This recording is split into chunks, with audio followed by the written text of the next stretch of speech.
On this night and in this hour, I call upon a sacred power. Bring life to everything in this space. It shall walk, it shall talk. You going anywhere for the Christmas break? Me and my friends are going to my dad's cabin. Let's get high as a gate. I need to be really honest with you guys. When I was 7, right in this cabin, my puppet killed my stepmom. Well, that totally never happened. Right? Is this him? This is the killer puppet. Everybody, I would like you to meet Jamie's little buddy. Wait. Pretty cute, but pretty ugly too. Okay, you guys just leave Simon alone. You have given this puppet way too much power. The puppet's alive, man. What if it looked at me? I've had enough of this puppet. We're going to the fire. Simon's gone. We just torched him. Hi, Jamie. He's back. Man, that's what they do. They always come back. Fire with me.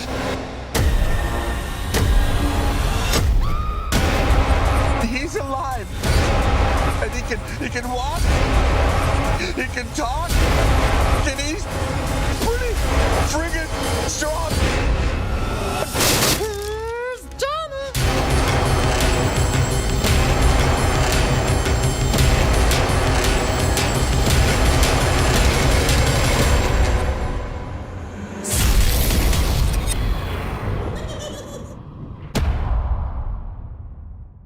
Joining me is Lisa Ovies. She is the producer and director of the award-winning comedy horror film called Puppet Killer, and she's here today to talk about her many roles. And welcome, Lisa.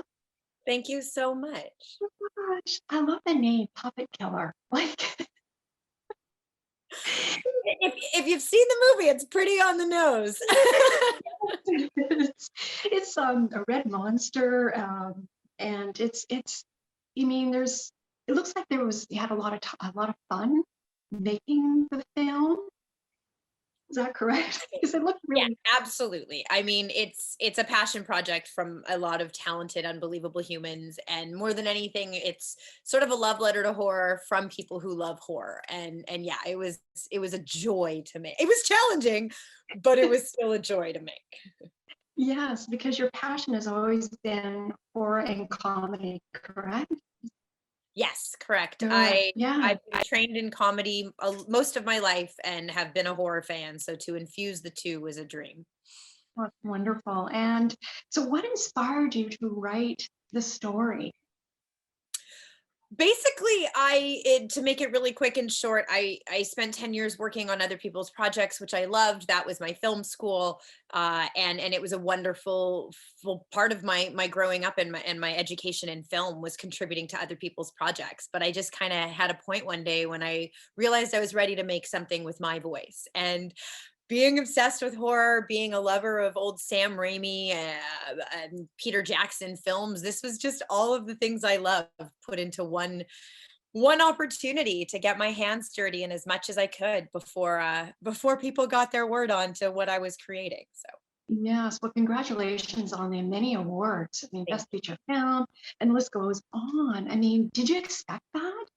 No, even saying horror comedy, I'm hesitant. I think there's very few successful horror comedies, and that's just because the line is so hard to skate successfully without getting campy.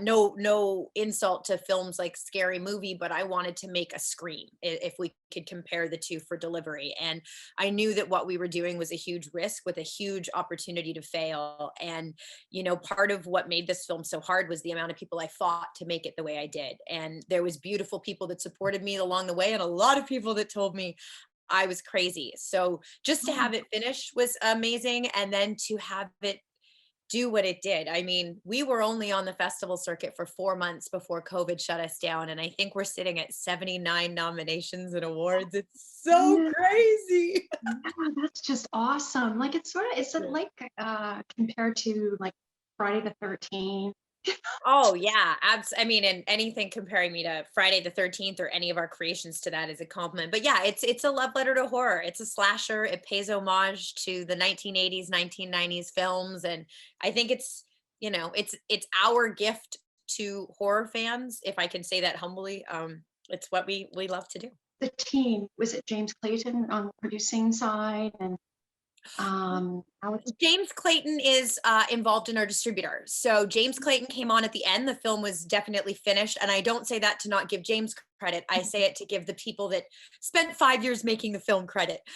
So our producers were Michelle Muldoon, Katie Stewart, Aleah, Anseth, Eric Carbery, and Aleks Paunovic. Those are the people that really were with me before the film started, and literally 5 months of post.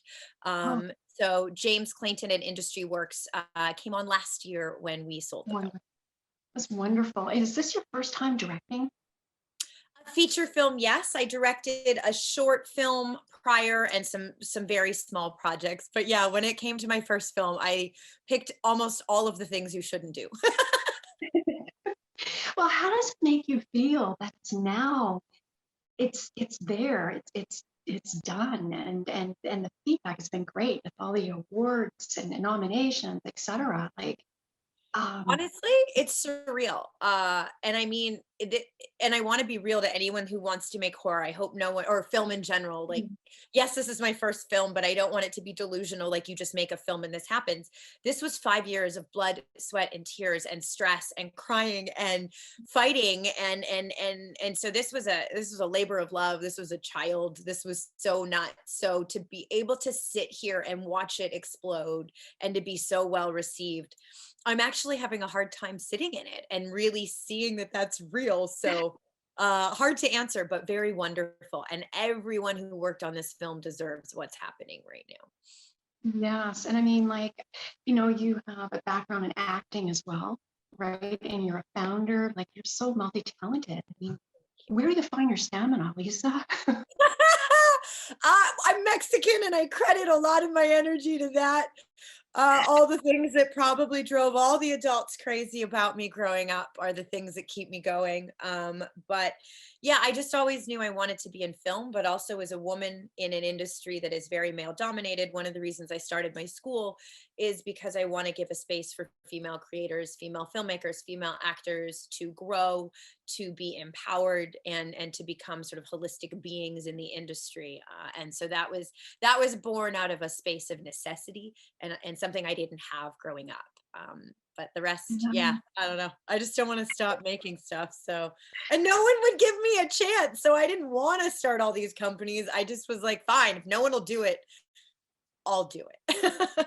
Great. That's great. Your role model, it's I like the puppet. I mean Simon, and I watched the film, and it, I laugh, but there's a message there, mental illness, and is that what you want people to take away from the film? Like, I mean, enjoy it too, but there's absolutely. And I think we're of a time right now too, where just horror in general is a very cathartic space for people that are experiencing trauma.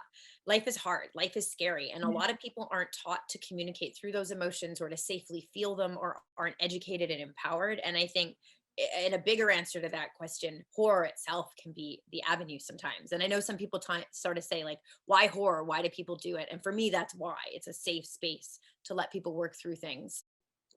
That's wonderful. So it's coming on September 21st, right? It's gonna be released. Yeah. That's wonderful. All over the US. I feel like every day I get a new list of cities it's going to be in. So that, as a Canadian filmmaker who made an indie film from private investment, blood, sweat, and tears, it's a little bit crazy. But yeah, September 21st. Wow. What is next for you, Lisa? Well, I directed a film in quarantine called Witches Midnight, which is a segment of a horror anthology. All in quarantine. I remote directed actors from Toronto, LA, and Vancouver, and it was insane and challenging. That's in the festival circuit right now. We're about to play at Horror Origins in the States. And one of my leads, Beverly Elliott, who's also in Puppet Killer, just won Best Actress at the Midwest Monster Fest. And then I'm attached to direct a couple upcoming features that I am not allowed to talk about yet, but let's hope that that continues on the way that it's going and that those will happen, and I'll be able to share that as well. Yeah, you never stop, Lisa. Honestly, last night, because I do own an acting school, I'm going to plug it. It's called Rogue Studios. I'm super proud of it and what we create. But I was up last night teaching because I also make sure to be a part of it. And that energy that I have also comes from my students and the humans around me. Aw, that's wonderful. And is there anything else you'd like to add? No, I think just the gratitude for the Vancouver film community, for all of the humans that came on board to make this. I mean, we've got Stephen Gallagher from New Zealand and all these people from all over that really supported us on a very difficult journey. And for anyone looking to make film, I didn't go to film school, and I don't know if that was right or wrong, but I just kind of went out and did it. And that's what I encourage everyone to do. You've got a phone in your pocket, go create. Wow, well said. And you are a role model, as I keep saying. And thank you for coming on the show.